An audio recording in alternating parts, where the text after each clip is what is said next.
So, nandito po tayo ngayon sa TVL Laboratory Grade 12 po. Yes. Hello, Baby World. Nasaan yung cup, Baby World ko rito?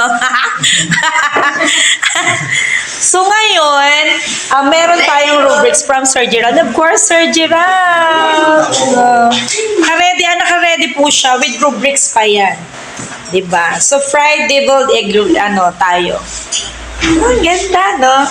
Fried deviled eggs. So, tignan po natin, i-rate po natin sila. Para hindi lang prito-prito, hindi lang scrambled, hindi lang hard-boiled. So, parang I'm going to try this for you, Miwan. I-enhance yung higher level. Yeah. Hindi siya prito-prito. Correct po, sir. Yes. May learning pala ito. Alam, ganda ko talaga dito. Sa bayan. Game na. Yung tikiman na. Sabi ni Sir Gerald, simple preparation daw po ito. Pero hindi naman. Madali siyang makuha. Pero hindi naman, oh. Pero yung sabay, Yes. yung lasa, yan. According to Sir Gerald, para man maiba yung mga gusto ng mga anak ninyo, pwede nilang pangbaon. Yeah. So, ito yung fried deviled egg. Hindi lang pritong ito. O, diba? Ganda. O, sa presentation. And then taste. So, ito po yung ating, sa plating nila, magagaling na sila, Sir Gerald. Magagaling na sila. Yes. Ang gagaling. Kasi hindi ko naman tinuturo. sa junior, hindi namin inaanap ko. Nagpit ako sa plating talaga. Kasi ang cooking, Di ba, madali limandiyan lang ka naman. tutunin ang cooking basta mayroong procedure and ingredient. Sir Pero pag sa Gerald. plating, doon talaga magkakatalo. Yes, plating. Tapos yung, plating presentation. Yan Doon talaga. magkakatalo. Ala. Yes. Lahat naman magaganda. Anong ganda gagawin nyo? Sige, ay, Ay, sorry. Oh, yeah, go. Kanina pa ako, hindi na matik eh. Tingnan natin. Hindi lang dapat yan, dapat pati yung Wow, ay, tikas yan, din. yan ang importante, yung kanyang egg yellow. Kasi yung taste niya. Kasi yung egg yellow Oo, niya, taste laki din. mayroong mixtures yan. Yung yellow mo na yan. Ang egg yellow. Tinidor, guys. Ma'am, kailangan isang sample mo yan, ma'am. Tinidor, guys. Isang sabol. Okay lang yan, ganyan. Ito lang. Ano ang ganda pa ng garnish mo, oh? Alam ko naman yan, kasi yung puti naman yan. Sige na nga. May minix sila dyan sa egg yellow. Wow, ang sarap.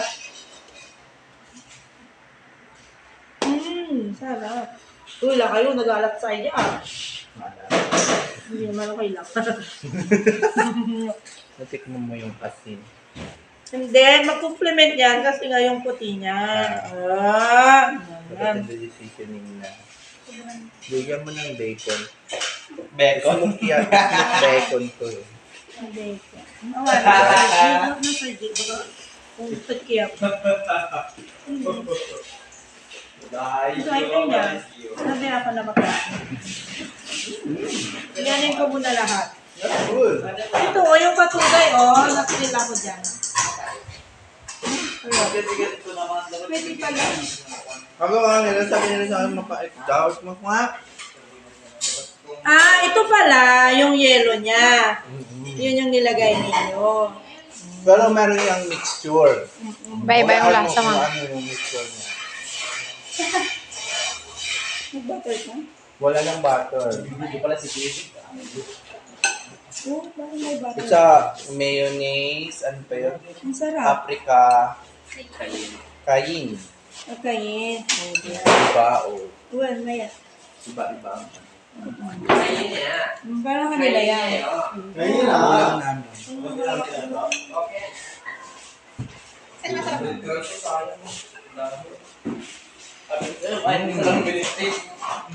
Wala pa extraordinary kayo na. Ay, masarap. Sobrang gaya ko gusto nyo. Hindi alak lagaro tayo na white kan. May mangga to eh. Meron siyang pang ano, neutralize. Leader number. Meron siyang pang neutralize. Wala dyan si Ma'am Chris. Hawa na nag-right na. Ano ko yung mangga? Yung mangga, pinag- Ayan, ma'am. Dito ka lang ba, Sir Jit? Ha? Dito ka lang ba? Dinala ko na lang sana yung bound ko dito.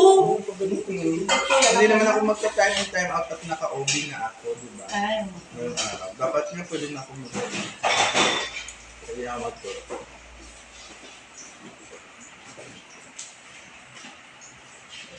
Hulaan mo kung ano yung lilit try niya. Ano yan? Ikaw, hulaan mo. Huling. Ayan. Hulaan mo nga. Hindi ako nagbarwag. Tikman mo. Bicol. Ito eh. Siomay. Tumal. Somay yan. Kung anong ginagawa-gawa eh. Yeah. Innovation. Pwede yun Experimental tanggalin. cookery. Basta gawin Sige. mo lang yung ano mo kung paano sa... Thank you so much. Yeah, thank you. Hello, Ano people. mag-grade, For the amazing work. Yeah, good job. Kailangan ano kayong lahat sa graduation nyo. May mga may lahat sila merong award. Sa chiller na lang yung... Ay, di ba? Congratulations. Maubos yung MO. Yung pabili ng medal.